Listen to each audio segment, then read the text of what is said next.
woke, Epstein didn't kill himself.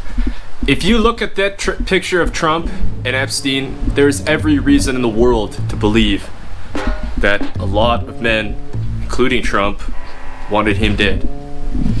And I heard that he was meeting with his lawyers on a regular basis. This is a man who had hundreds of millions of dollars worth of personal net worth and assets.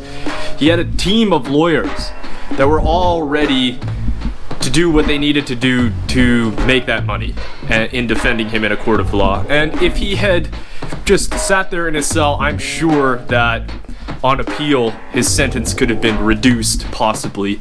And he, from the look of things, seems like the kind of man that would probably opt for that over suicide in a prison cell. So Epstein didn't kill himself. That's without question. Now, who did kill him? And where does corruption like that find its root? I know there's a lot of different events that have synchronized with the election of Donald Trump that are almost like uncanny in their dark nature. It's like Donald Trump assuming the White House has ushered in a sweep of different ills and evils for certain people that would reflect, I guess, what the Trump White House would think about certain demographics of people. Point in case, this New York City judge, Shayla Abdul Salam, at 65 years old, after she had spent her entire life studying law, practicing law, rise to a judge's bench, and then assume the highest judge's bench in the state of New York, apparently out of nowhere decided to kill herself.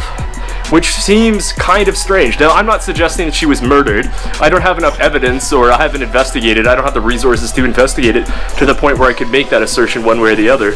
And from what I've read, there's reason to believe that she did just commit suicide, and that she called in and expressed that she wasn't feeling well to her employer, the state, I guess, that day.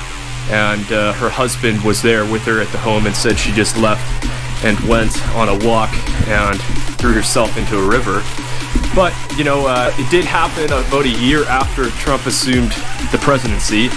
And knowing what we know about Trump, I'm sure that the Trump White House wouldn't frown upon the idea of the first Islamic black woman ever to fill a judge's seat on the Court of Appeal in the state of New York.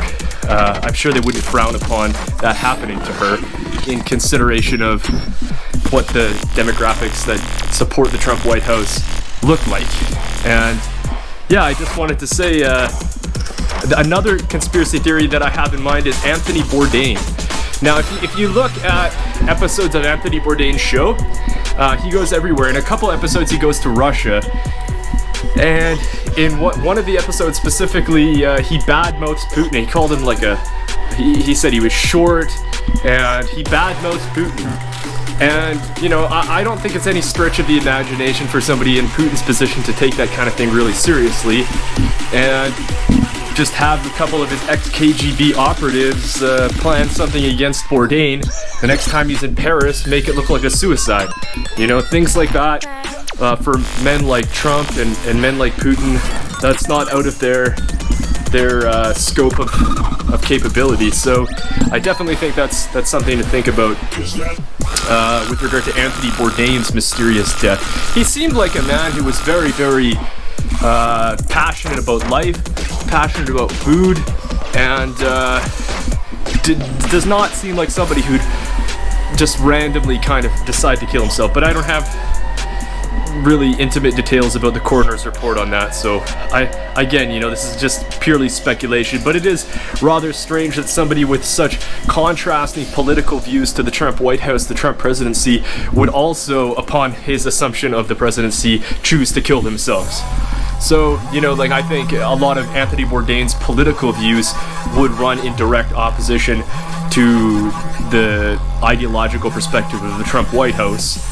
He was a very kind of libertarian type person, and I think, it's another example of the Trump presidency ushering in this kind of wave of suicide, or like wave of like evil events occurring. I just also wanted to kind of speak about something really serious, which is, imprisoned people within the system that do commit suicide. So, although Jeffrey Epstein didn't kill himself, there are some people that did kill themselves. And Ashley Smith is a Canadian girl, point in case.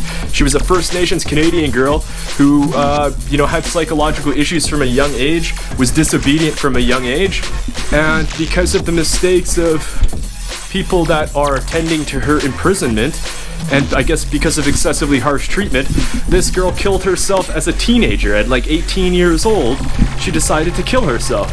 That's horrible, and that should never occur. And I think in the case of Ashley Smith, in the Canadian prison system, it's a matter of very simple compassion on behalf of the jailers, right? On behalf of whoever is imprisoning them, be it the warden or whatnot. This is a very serious issue, to have somebody take their own life in a prison cell is like the worst fate imaginable. And if anybody does take their own life in a prison cell, I would say that whatever they did in their life, they've made amends with the Lord and His judgment for whatever it is that they did. That's a pretty horrible fate to think about.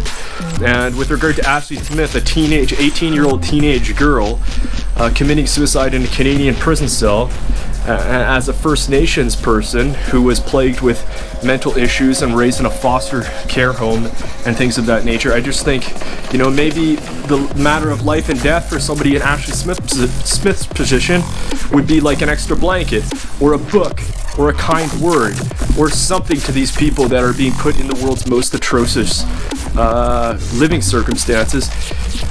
I just think it's something that's very hard to think about, but it's also something that we need to think about as a society. The fair treatment of people who are in prison, as well as wrongfully convicted people. There's a long list of people in the Canadian system and the American justice system that have been wrongfully convicted of crimes. And I think it's important for the judges and the police to realize that they're not perfect. The system is not perfect. It makes mistakes, and it's very often, I think, that the system maintains a lot of momentum or volition, and that's what kind of feeds the power that sometimes then goes and inflicts suffering on the wrong people, right? So I do think it's important to always be very, very careful about decisions that are being made in the judicial process, and even so, it's never going to be possible to be perfect. But I think it is important to realize the difference of experiential versus monetary value.